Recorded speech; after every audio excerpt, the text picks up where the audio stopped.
I'm sure we'll get a little trickle here of folks coming in, but as we see more folks joining, I'm just going to go ahead and kick us off here today and welcome everyone.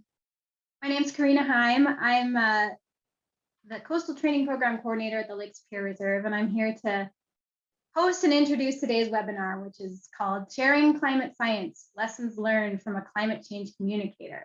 So today's event is one of the offerings in our science communication strategies for a changing Lake Superior virtual series.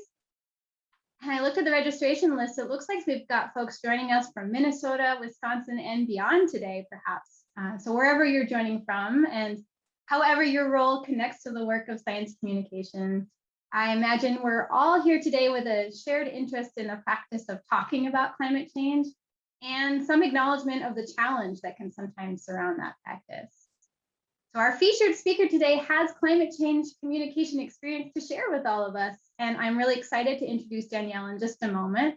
But first, we wanted to let you know that all of the events in the Science Communication Strategy Series have been coordinated by the Lake Superior Collaborative and the Lake Superior Reserve's Coastal Training Program.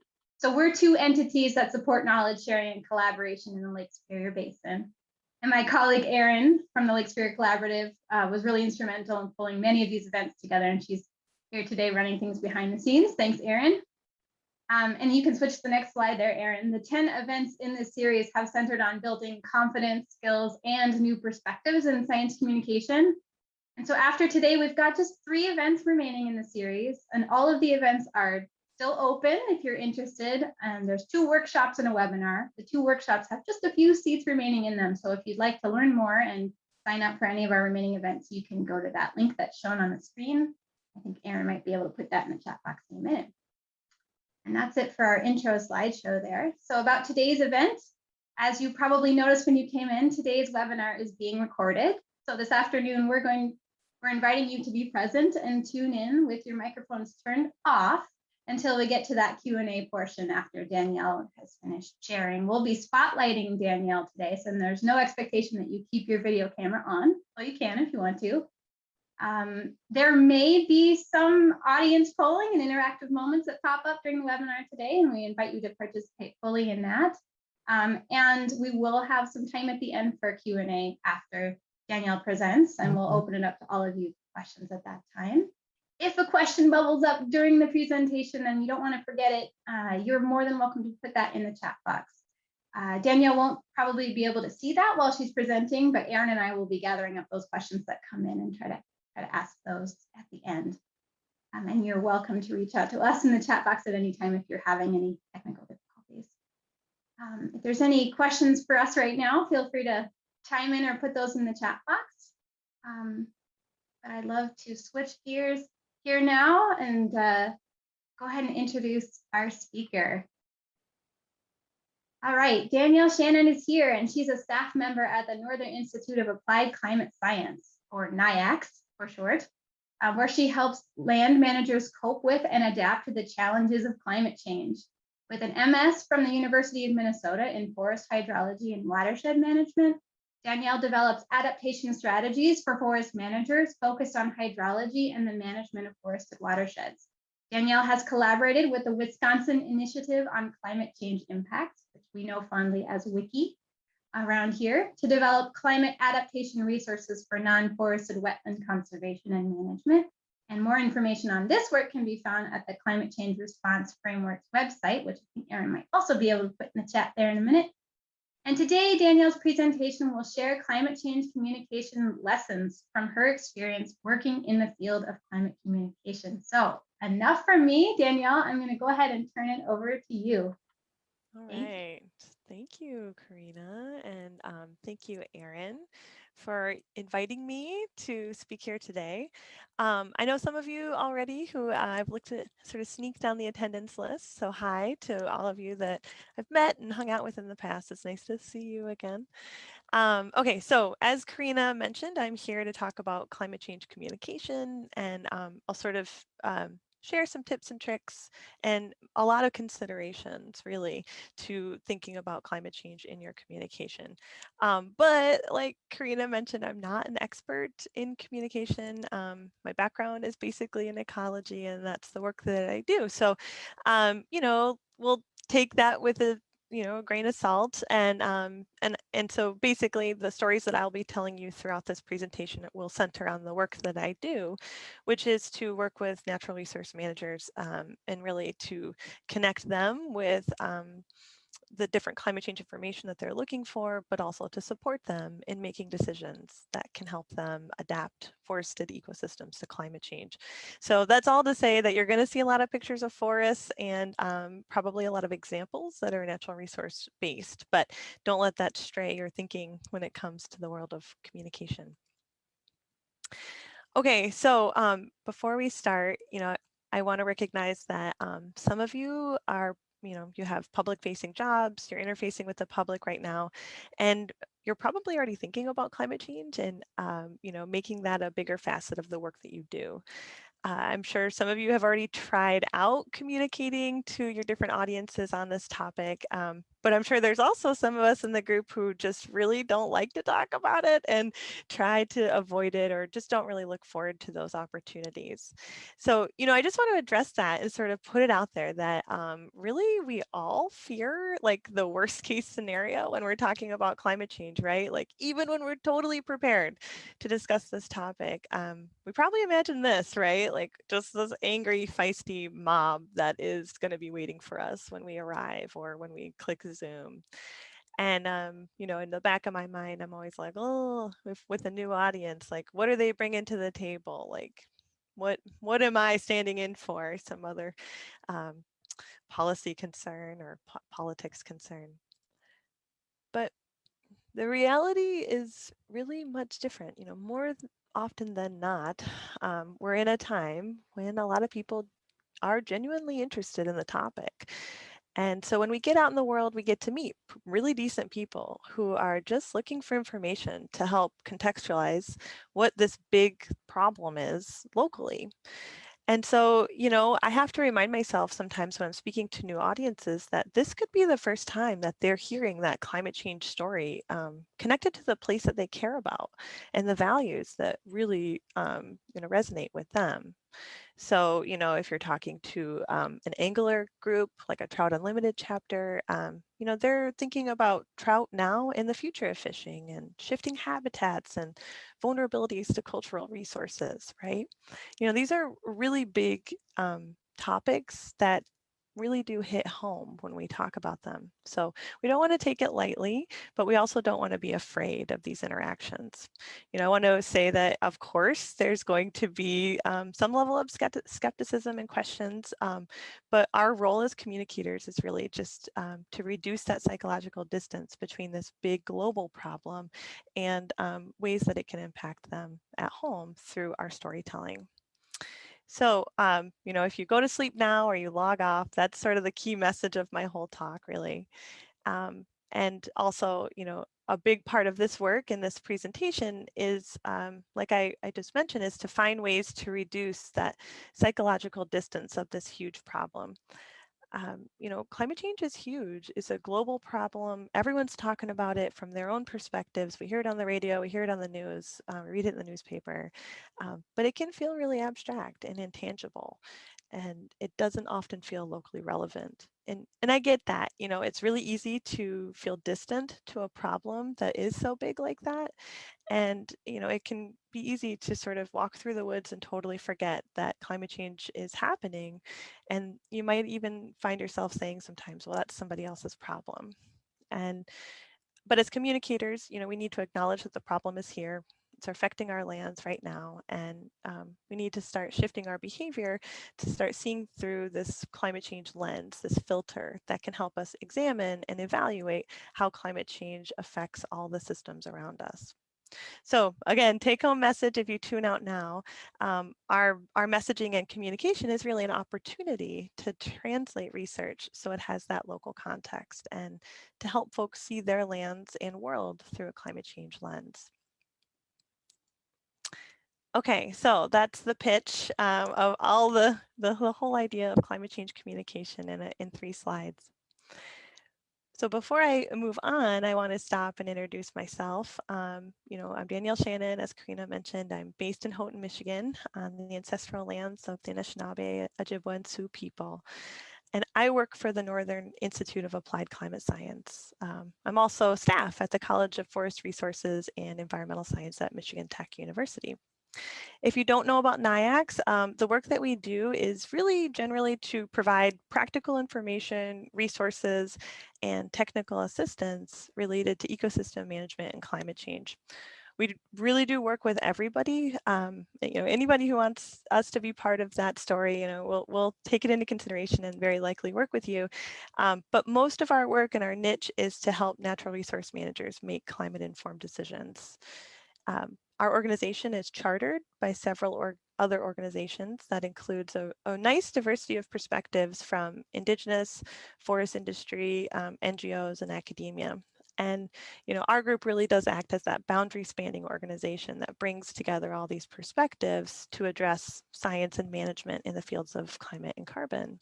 And you can read more about our organization at niacs.org. Okay, so I just gave away all the big key points for my talk, but I hope you'll stay here today with me through the rest of the hour. So today we will dive deeper into the concepts of climate change communication, and I'll highlight big considerations that might help you make and create more meaningful messages and really have a more effective interaction with your audience. But first, I wanted to say that these ideas really do come from my team. And, I'm one of many people at NIACS who do this type of outreach work. And so this talk really does distill our experience over more than 10 years of climate change communication as we work across 20 states. We work from Minnesota, Missouri to Maine to Maryland, like 20 states. And actually, we're starting to broaden that to working with Canadians and working across boundaries and all over. So what I will present today is a basic recipe for what we've learned over the years. And the first part of that recipe is to listen to people, to really, really listen. And, probably the biggest part of climate communication is to listen, to understand your audience, and to have empathy. We need to know where people are at and their history, where they're located before we can coach them through this big challenge, right? And when it comes to sharing information, we need to make sure those interactions are relevant to the audience that we're talking to and the work that they do. But as much as possible, the interaction goes much further if we can stay solutions focused on our message and provide really tangible examples and strategies and resources that can help to empower our audience to take that next step. And finally, it doesn't hurt to be creative and flexible and adaptable to just trying out something new and different, because it really could be something that helps to land that message with your audience. Okay, so am I the expert? No. There's lots of information out there that's on this topic, and I think that these two resources do a really good job. If you're interested after today and you want to dig into this topic more, I don't want this to be your first and last opportunity to think about climate change messaging. So check out the IPCC Principles for Public Engagement, which was written for scientists, but it is really broadly applicable and I think has some great principles to draw from. And also climateoutreach.org is a really great organization, and they have this, they present a lot of really interesting resources, I should say. And one resource in particular I think is pretty interesting is this Talking Climate Handbook and how to have conversations about climate change in your daily life. Okay, so let's get into it. You got to know your audience, right? This is going to be the first step of any type of communication that we do. So, what do you know about your audience? If you had to guess, if you had to imagine an audience that you're going to go speak to or write some messaging for, what do you know about them? When it comes to climate change topics, how receptive are they to these ideas? Like, do they even care? One way to unravel this is to look at research. So the Yale program on climate change communication has done quite a few surveys over the years and extensive studies on sort of understanding where people fall when it comes to climate change belief. And what they've done over time is categorize their findings into these distinct identities when it comes to, understanding the motivations of these people. And what we can see here is that the identities range from highest belief in climate change all the way to, on a continuum, to lowest belief. At one end, we see actually the majority of our US population in the recent results fall into this very receptive believe in climate change, are concerned and are motivated. So we've got folks in the alarmed category, concerned and cautious. The fewest folks are at the other end of the spectrum. They fall into doubtful and dismissive. So even though it might feel like the public is full of deniers or skeptics, actually many more people do agree that climate change is a problem that needs to be addressed and are motivated to address it. Another way to look at this data is contextually on a map. So Yale produces results nationally that can be interpreted, in lots of different ways. There's lots of different questions in this dropdown, and you can look at it by state.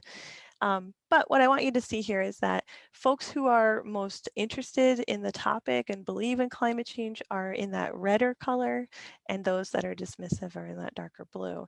And so lucky for us, most of this map is in the warmer colors, so we've got 72% of the US, a majority of United States population believes in climate change, which is awesome.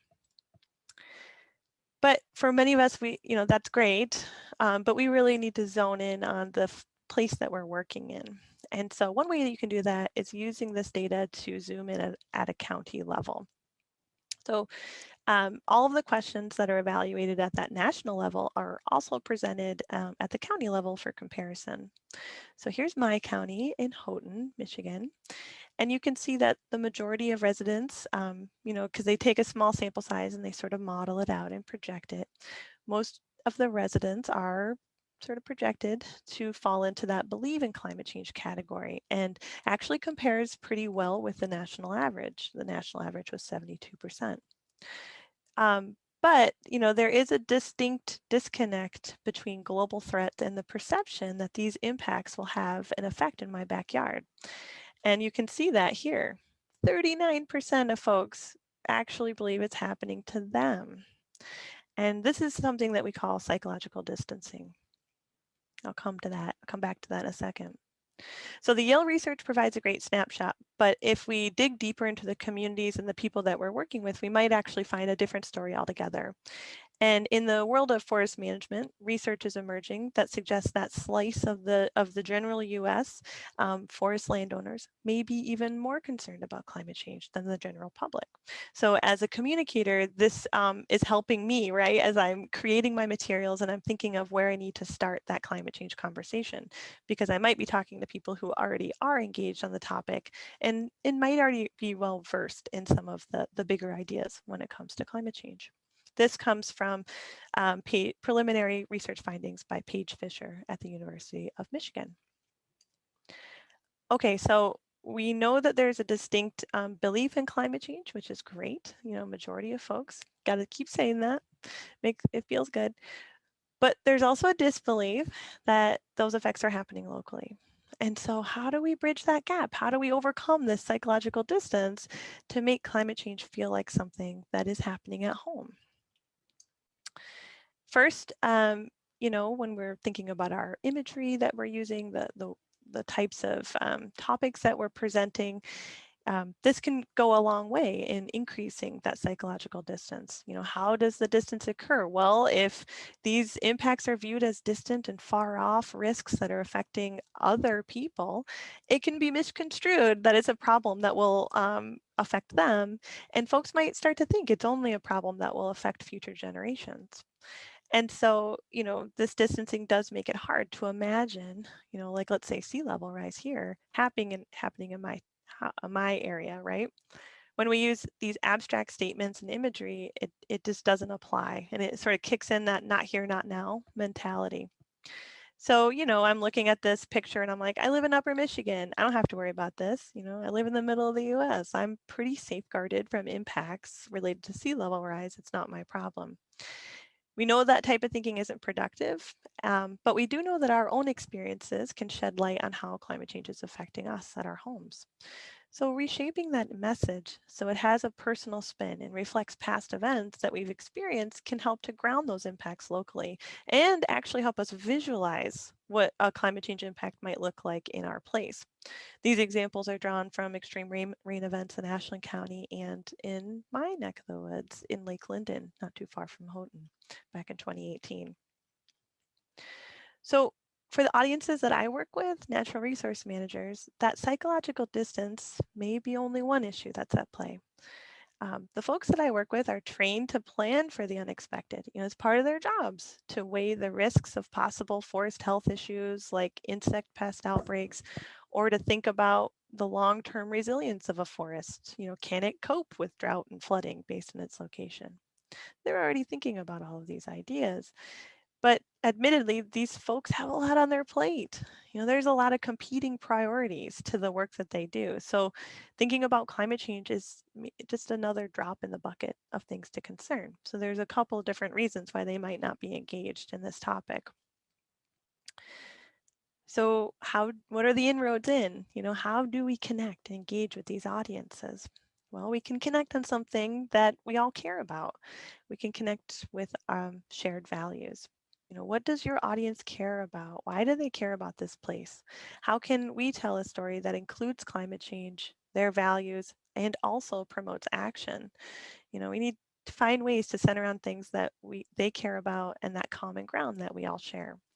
So for instance, if your audience is passionate about wildlife, there's so many different ways we can talk about climate change, but one might be to talk about how climate change is affecting bird migrations, or how longer growing seasons and milder winters may increase deer populations, which is a win for some, but for others it's a challenge because this might mean more intensely browse pressures on trees and plants. If your audience loves winter sports, we can talk about climate change, how climate change may reduce opportunities for skiing and snowmobiling. The Berkey is always a familiar topic, getting rescheduled due to lack of snow, and ice fishing with earlier ice off, spring phenology, all of that. you know we got to really center in a value, because collectively climate change threatens everything, right? Local plants, animals, beings, ecosystems, tribal sovereignty, our economy, and our culture. So telling a story that links our values to climate change and describes how our interactions to the land may change in the future for future generations is really a great place to start this conversation. Now, digging a little deeper, a big part of knowing your audience is knowing their values. It's also knowing, it's also giving you an opportunity to listen to them, right? Listening helps to build trust in you as a partner and in the message that you're providing. With some understanding of people's values, it's easier to have a substantive discussion about risks and opportunities in their place. We got to give folks credit. Like, our audience has a really deep knowledge of the place that they live and they work, and they have an understanding that might far exceed data that's collected. They have experience with the land and traditional knowledge that's handed down for generations. So we need to really listen to understand where they're coming from. Some realities of climate change have profound emotional and spiritual impacts, and these realities are just as important as temperature and precipitation trends.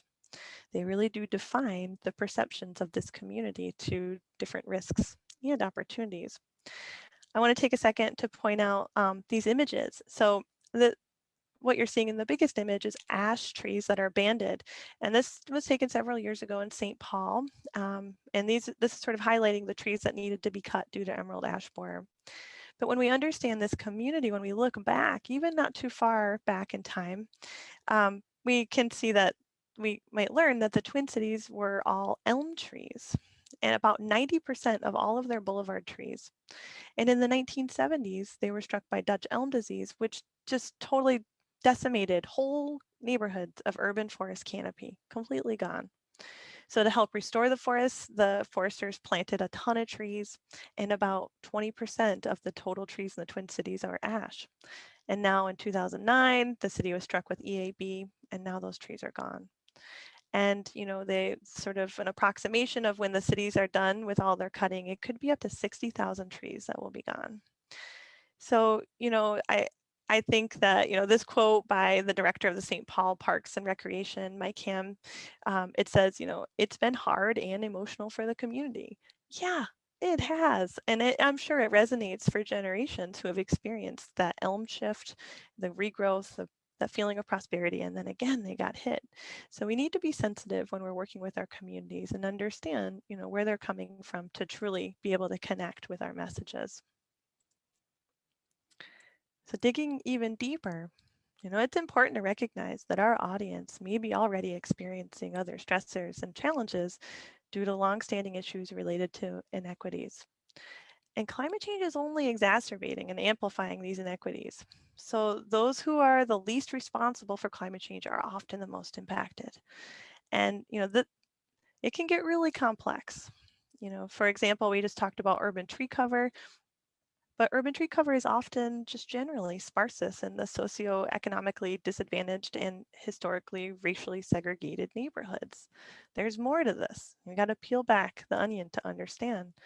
Another example, climate change is shifting the ranges of beings out of ceded territory where Native communities exercise their treaty rights. And these changes may mean the loss of beings that has a huge impact to their cultural connection to the natural world, and can have other cascading impacts on their mental health and their community's health. So we can't overlook the root of these issues, and we need to find ways to integrate the past with the present and the future into our storytelling. It is important also to not create a distance by othering your audience, but finding ways to engage them on this topic and bring them collectively to solutions. Okay, so now we're going to come back up. We went down, now we got to go back up, because at the same time we need to avoid fear, blame, and shame in our messages.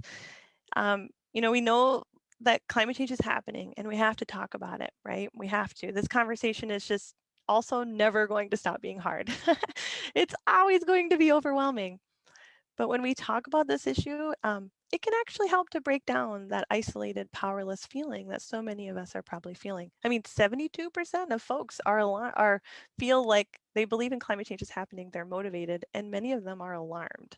So we need to have this conversation and integrate solutions into that to help empower. We can offer support, but we need to shift out of grief and demonstrate how we can take tangible steps to overcome our challenges and present solutions. We're often motivated by what our peers do and by the trusted people in our lives, and that's because they understand our values. And those are the people that we're most likely to listen to. And so you can become one of those people too. So in the end of this section, we need to tailor our message for our audience. It's good practice to learn as much as you can about your audience so that you can meet them at their level, right? So spend time researching local issues, learn about what they've experienced, learn about specific organizations that you're communicating with, and respect this opportunity as a great opportunity to share knowledge and deliver information that folks might be really curious about. But always do your homework and don't assume anything.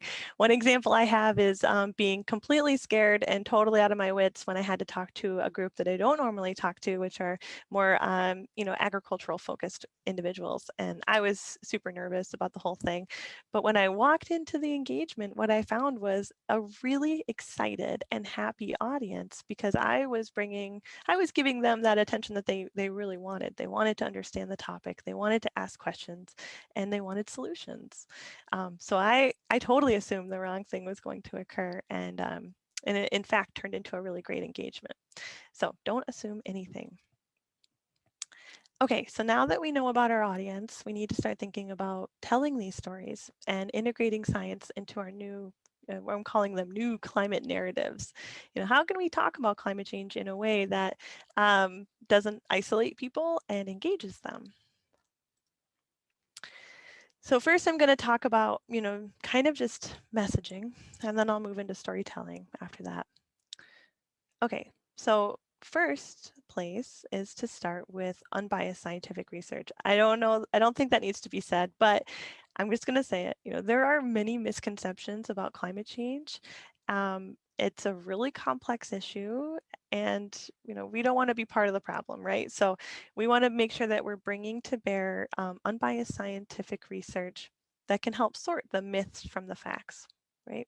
So for general audiences, we're going to try to minimize deep diving into scientific research, and if we need to, we can use model results to tell a larger part of the story, but always provide those access points to our audience where they can go and learn more if they're very interested in the topic.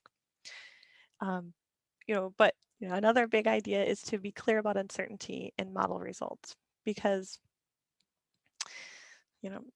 meaning we want to ensure our audience sees the full range of risk rather than only focusing on the worst case scenario. So everything carries risks. Looking into the future, which is what a lot of climate change research is, carries a lot of risk.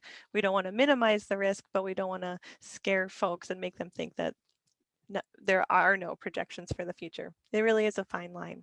And if you're looking for a good example of a resource that you can share with the general public, or even a good research to sort of understand science, general public communication, science technical writing, look to the National Climate Assessment, and especially go to this purple version, which is part 2.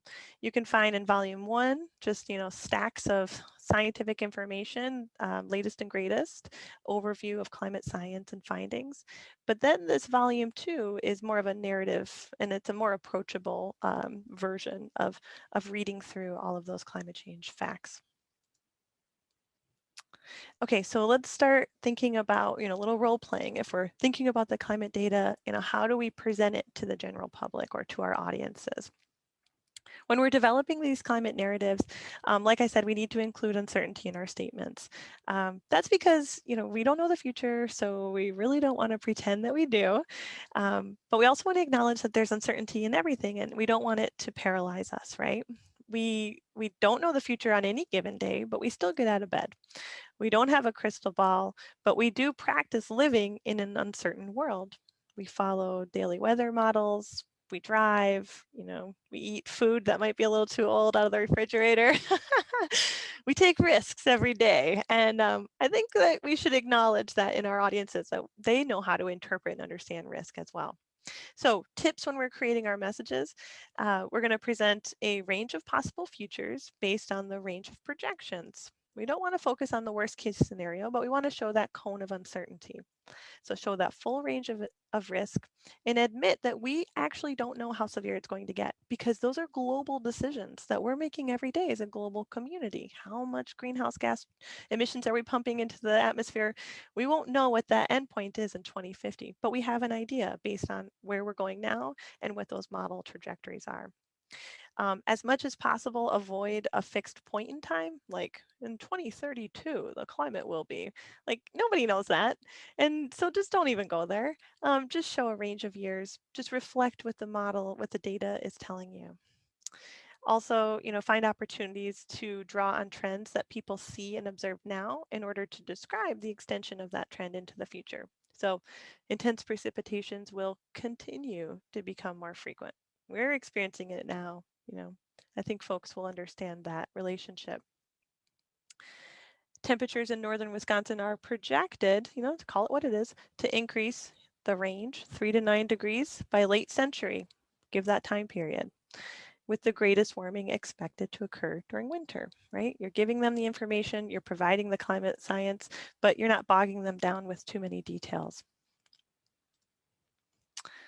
Okay, so if you are trying to tell a story that has lots of different model results and you're trying to piece it together into one cohesive storyline, maybe this slide will be meaningful to you. So when we're talking about our message and we want to support it with facts and statistics, let's acknowledge that people want the data. They do. They like to see it. So we'll share the science, we'll share the range of plausible futures, but we'll also acknowledge what we know through observed trends and data sets and experience, so that we can get them to that so what, right? Because they're like, oh, okay, the climate is changing, show me. And then they see the historic trends and they're like, okay, now so what? And this is your opportunity to connect the dots, right? So here, what I'm showing is that the data in February, average temperatures are increasing in Wisconsin by almost a half degree each decade since 1894.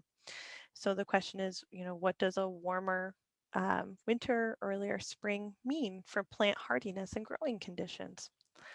Well, that's a nice opportunity to say that shorter winters, earlier green up may result in better growing conditions for native species. And we would expect a shift in plant hardiness zones that may present an opportunity for us to grow things that we can't grow up here normally. And this is when you can bring in this information on projected changes to heat and hardiness zones. But you want to also give them the full range of risk to say, but longer growing seasons may also bring about drought and increased opportunities for invasive species and pests, right? Give them the full suite, give them the full picture so they can interpret what that means for them. While we're presenting information, we need to be thinking about our visuals, right? Tell me a local story. So if you're talking about a changing winter, have I experienced a changing winter, a shorter winter? What does that mean? What does an earlier spring look like on the ground? Try to find engaging images that can help to contextualize and what that and visualize what that projection looks like locally and really provide that context closer to home. So for instance, have we experienced flooding in northern Wisconsin? Yes. Have we experienced drought in Wisconsin? Yes. And what does it look like? Well, we can follow up on these stories and talk to our neighbors about what they recall that experience was like for them to really understand what climate change might look like in my place. But when you're creating these messages, it can be complicated to talk about climate change, and there really is a fine line between data and doom and gloom, right? It's so easy. It's like a slippery slope to go, impact, impact, impact. Nothing will work. We're doomed, right? But in our communication, we need to allow ourselves to acknowledge the losses and the threats and the challenges. This is a reality. We don't want to sugarcoat it. But we need to check ourselves to ensure we're not shifting from data to data and threats to, we want to ensure that we are moving to more positive and productive messages. And if we emphasize the terrible and fatalistic aspects of climate change, it's really only going to make things worse. It's going to make your audience turn off. They're going to be helpless and disengaged, and they're going to be no fun. So you don't want to do that. We want to make people feel like they understand the gravity of the issue, but also support them so they feel like they can do something about it. So alternatively, we might need to change our mentality towards that I can do it, and we can provide examples and ideas and steps that the audience can take personally or even locally within their own selves to take action. So for an example here, in 50 years, the current 100-year flood is expected to occur more frequently, resulting in more flood and longer periods of inundation. Yikes, right? Like bigger flood events that last longer. Yikes, what are we going to do? Well, an example of what we could do is maybe we could transition a system to a wetland and provide new riparian habitat farther upland. That's a solution. And that might actually be in line with some of the conservation ideas that your organization is already thinking about. So to sum this up, tailor your information, keep your stats to a minimum. Really, nobody understands statistics, so don't go there. Avoid a lot of graphs, no pie charts. Nobody understands pie charts either, unless it's on my plate. Like I don't understand a pie. Maintain proximity as much as possible and use examples, real world examples, and talk about opportunities. They might not be like the coolest opportunity, but there are solutions, and we have we need to make sure that everyone understands that there are solutions available to us. Okay, so lastly, you need to make things tangible. So we'll shift into tangible. So up till now, we've learned how to connect with our audience, how to learn to connect with their values, how to make our messages specific and about local conditions and impacts. But we don't want to get bogged down in those other themes that can really tear down the opportunity that we're presented with, like politics. It's just easy to say that climate change is about science and not a political issue, but I know that's not the reality that we live in. So instead, we want to sort of go into this armed with this intention to say that we need to find ways to focus on our theme, our communication, on topics that engage across that entire spectrum of people in our community, regardless of political affiliation, getting back to those common ground themes. So, talking about themes that we all care about can really bridge that divide, particularly values and themes that resonate widely with everyone. We all care about jobs. We all want beautiful lands to live on. We all care about tradition, and we all have a sense of place. So tapping into those ideas can help to anchor your climate change communication and messages with your audience. And in some cases, we may need to actually bring in a friend and, leverage the support of a trusted messenger in order to break through with an audience. So partnering with a local organization, like a tribe, a land trust, watershed group, maybe local sport and game chapters, professional organizations, and even soil and water conservation districts. Find those local advocates that can grab people's attention and sort of create an opportunity for you to share this message with them. It is important to show clear and plausible and meaningful actions that folks can take. And this is also a great opportunity to highlight win-win options that everyone wants to get on board with, right? So as much as possible, we'll try to emphasize actions that can reduce threats and use other people's stories to show the power of intentional, careful planning. If you know NIAX, then you know we love to talk about other people, but not in a gossipy way, but like we love to tell their stories. And that's because when we use real world stories, it helps to articulate what this looks like on the ground and can demonstrate to others how many other people are taking this problem seriously and are taking actions to overcome these challenges. What we want to do in our communication is to elicit that I can do that mentality, right? Don't want it to be like something that's so far out of reach that they would turn off, but something that makes a lot of sense locally. Find those examples. So some examples, when we're being specific about local impacts, we like to list them, maybe list the solution, the benefits of that solution as having multiple reasons why we might want to implement that action. And this helps us stay solution focused and really does emphasize how our actions may be that win-win. So for instance, we want to increase diversity in our forests and reduce the risk of impacts like pest disease, warmer temperatures. What this does is this calls out that diversity can help to reduce risk and keep forests for the long term. Maybe we're thinking about the local impact of past events or disasters, and we want to inspire support to, help our system cope better with these changes, like redesigning infrastructure and facilities that can better cope with more severe future conditions. This example highlights how cost is a huge barrier right now, and the cleanup time and capacity required.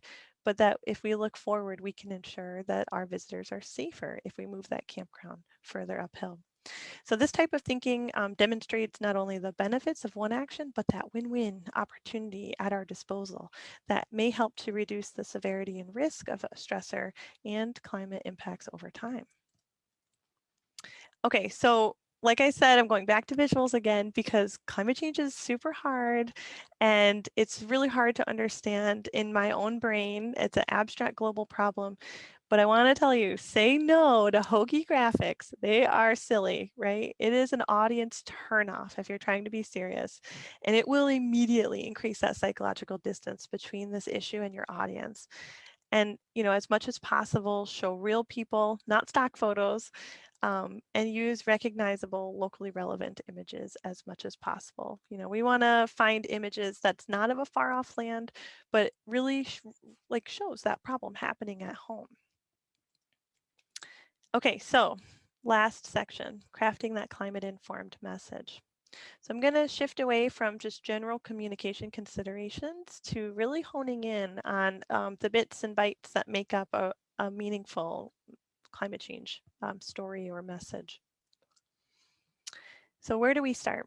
Well, we pull together everything we've learned today into this really easy timeline, right? It's as easy as 1, 2, 3. But really, there is no perfect model. And this is just one example storyline, and I'll show you 2 different ways to interpret this storyline. But the essence of our communication should be, it should include our place, our purpose, our values. We should be able to link that place with relevant risks due to climate change, and then link those risks to how we're going to respond. Describe those adaptation actions that we will take to address risks, and end with outcomes. Make people feel really good that we're going to try to do the right thing. So one example from northern Minnesota along the Superior Hiking Trail. Planners on the Superior Hiking Trail have evaluated climate change impacts, and they see that these impacts are only going to exacerbate other problems related to erosion and could affect visitation overall, especially on weekends.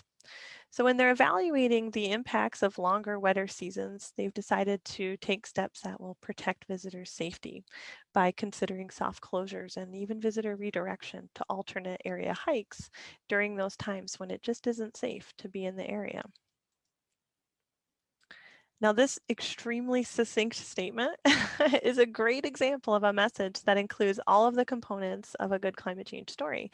It explains their place, the Superior Hiking Trail, their values, environment, hiking, and the situation they're facing, wetter, longer hiking conditions.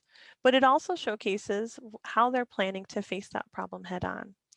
So, this, although kind of messy to look at on the screen, is kind of a neat example of something that we could easily start doing in our own everyday conversation, right? Linking the context of what we're trying to do to climate change and how we're responding to that. Now, the fun thing that I don't think we're going to have time to do today, but I would encourage you to take a screenshot and do this on your own, is to sort of go back in time and have fun with a Mad Lib. Oh, this is such a fun way to come up with a storyline if you are having a difficult time, or if your audience is having a difficult time making sense of how climate change fits into their world.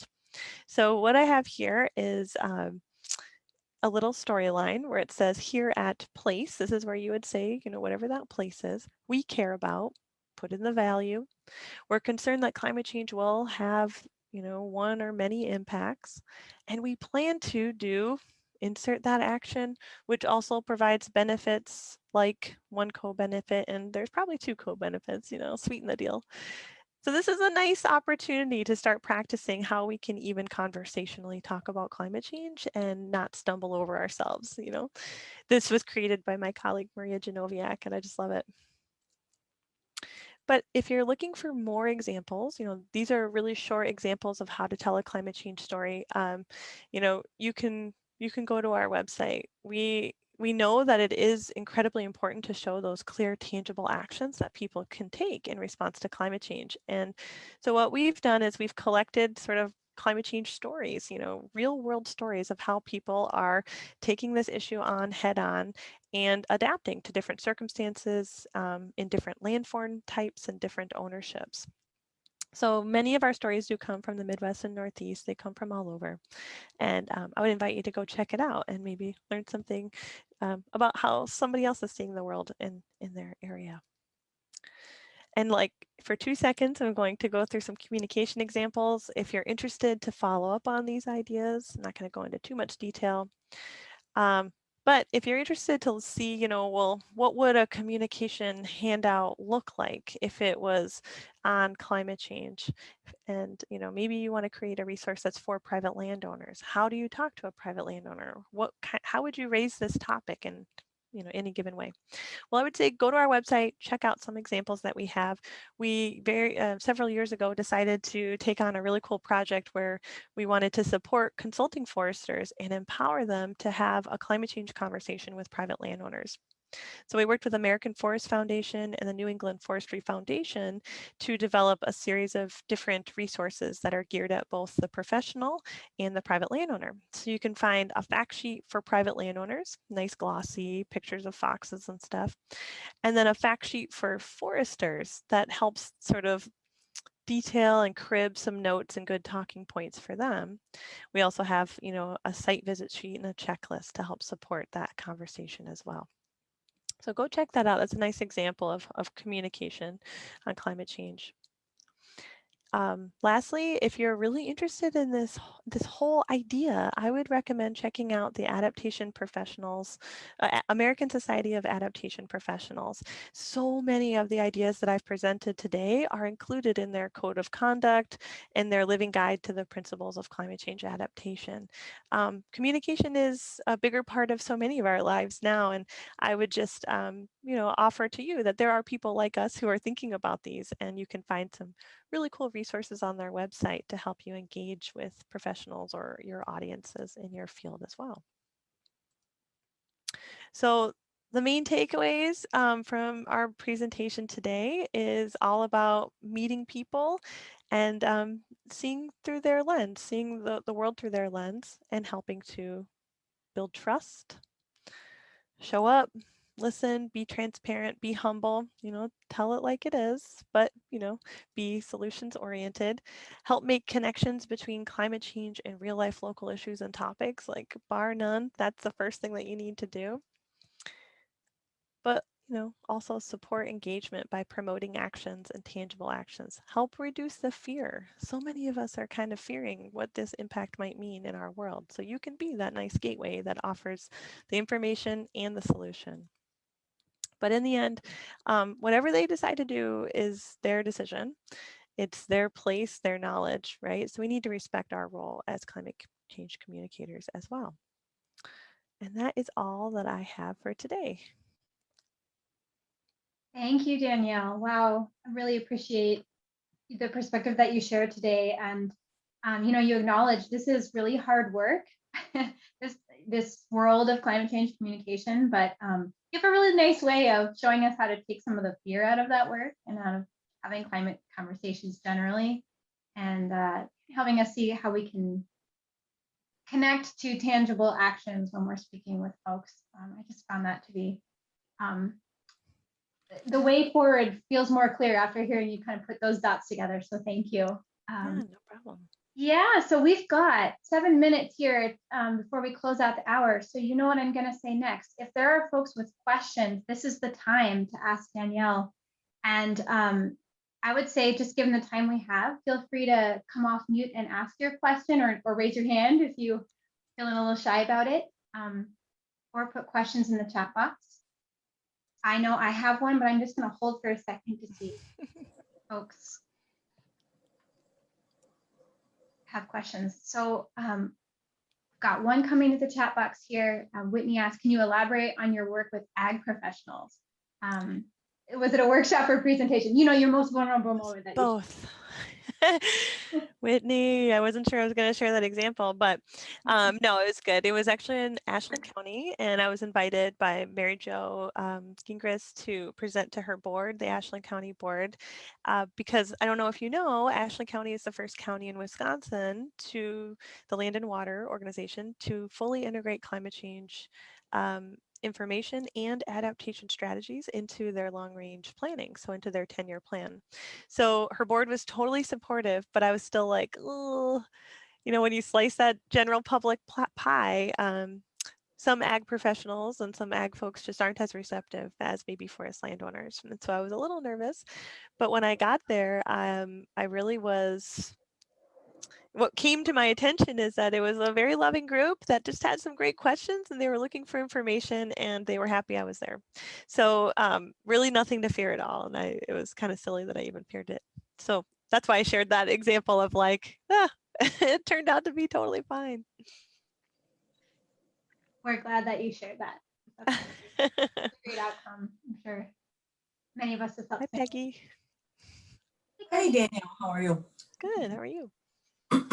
Good. One of the things that our park superintendent did recently was really interesting. She was talking at the park's 50th symposium, and she started asking the audience to respond to some questions and stuff, and she talked about climate change, and what she did, which I had not thought about doing, is says basically, in the past year, due to COVID, what have you not done that you found you were okay not doing? And it is maybe something that, contributes to climate change. So it was a really interesting way to use the pandemic as like a springboard Yeah. to forward. That was very creative. I just want to share that. Hey, thank you. I think that's an awesome example of how we can sort of avoid the feeling of the year and provide a positive empowerment spin, because we all know what it felt like and what it feels like. But to say that you could have been part of a solution and to have people name that is a really powerful thing. So very cool. Thanks, Peggy. Great example. Yeah. Yep.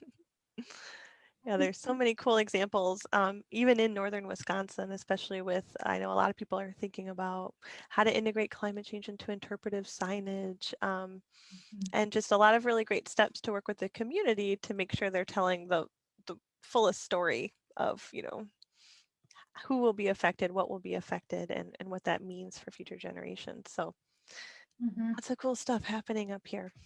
Yeah. Yeah. So one question I had, if I may, is, you did such a great job of talking about how important it is to listen and connect on that values level with folks. And I was just wondering if you have any examples or go-to questions or approaches that you use to prompt folks to share their values with you. Because in order to listen, we have to, folks have to feel comfortable talking. So are there any particular methods or ways that you go into those conversations where what you're hoping to find is folks' values at the core? That's interesting. I would say first, you can learn a lot just with your own research and with having a conversation maybe with the person who's invited you. They're like, hey, what are you guys up to? What is it that you do? What's a recent activity that your group did? You can get a sense of where they fall into bigger ideas. If you're trying to generate maybe and that will help to inform your presentation, give you a better sense of where to direct conversation. Like you might not know what the ag professional wants to talk about, but you have a sense of their values being, connected to the land. You can sort of understand that traditional philosophy. One really, I definitely can't do it justice, but there's a partner that we have with the Tribal Adaptation Menu who does a really fantastic values exercise and actually just gives you a list of values, asks you to write them down and share them and talk about why you care about those things. And even in a group of shared common ground, ecosystem focused folks, you can learn a lot about the people who are in that room. So that's also a nice way to do it. It's just to ask. Yeah. Yeah, don't overthink it, right? Yeah, exactly. Oh, yeah. Thank you. Thank you for that. Deanna has her hand up. I'm going to call on her. Hey, thanks. It was really great to hear some of your thoughts and perspectives. I don't know if there's an answer to this question, but a lot of times, especially lately, like I personally have genuinely just been feeling pretty devastated about climate change. There's just a lot of impacts that I feel like we're really starting to see. And I'm kind of struggling on even communicating solutions, and even in my personal relationships, because it seems like the problems and our understanding of the actual problems is getting a lot more granular, and we can see things a little better. And I'm just wondering, obviously you work on this all the time. How do you personally deal with that? Oh man, Deanna, I'm the same. I Just can go for it. sometimes I can see solutions much easier in my work environment than I can in my home. And I think that's what you're getting at, right? Is like there is a clear, distinctly difference between being a human and then like being able to do forest management practices, right? Like I can come up with a glossary of things that you could do to surmount and overcome many challenges in forest management, but I would be hard pressed to come up with a good list for my personal, like being a human in the world. And I think that there is a clear distinction because we're part of two different, sometimes based on who we are, we can be separated from our work life and our home life, and that can create a divide. And so I don't know, we talk about this a lot, like how do you not fall into grief and despair because, we're building a capitalist society and like everything is consumer based and it's hard to not have things and, be part of all of this stuff. So other than advocacy and staying engaged with your local government and community groups to help try to chip away at the problem locally, I think that those are our best solutions, really, because maybe we can advocate for better stormwater drainage on our block. We can be part of that solution locally. Maybe we can advocate for pervious pavement rather than impervious, and that will help, with runoff and flood mitigation. So I think we just have to start, in a way, find a way to empower ourselves within our own interests in our own community in order to feel like we're engaged, because we can't really tell somebody and halfway across the world what to do, but we have an effect of what we do locally, and people do look up to us. Like, we are a trusted peer to somebody in our community, and so we can have those conversations maybe more gently than we would in a professional engagement, but they can be powerful and they can trickle down. So don't give up, but feel like by talking about it that we can be part of that active conversation and maybe find solutions where we're not even expecting to find them. Thanks. I will not Yeah. give up. You can do it.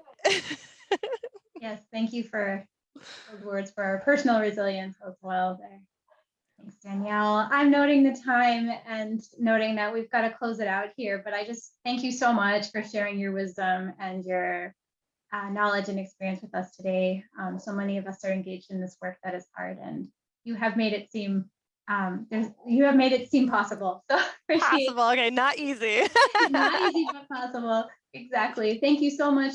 I want to acknowledge once more that there are a couple more events in our science communication series left. So if you're at all interested in 2 more workshops and 1 more webinar, please visit the website where you can sign up for those events. And one more note is that we must evaluate all things we do. And so there will be an evaluation link sent out after this event, which we'd love for you to fill out, just so we get a little sense of what you thought about today. And with that, 1 more round of applause for Danielle, and thank you all for showing up, and have a wonderful day.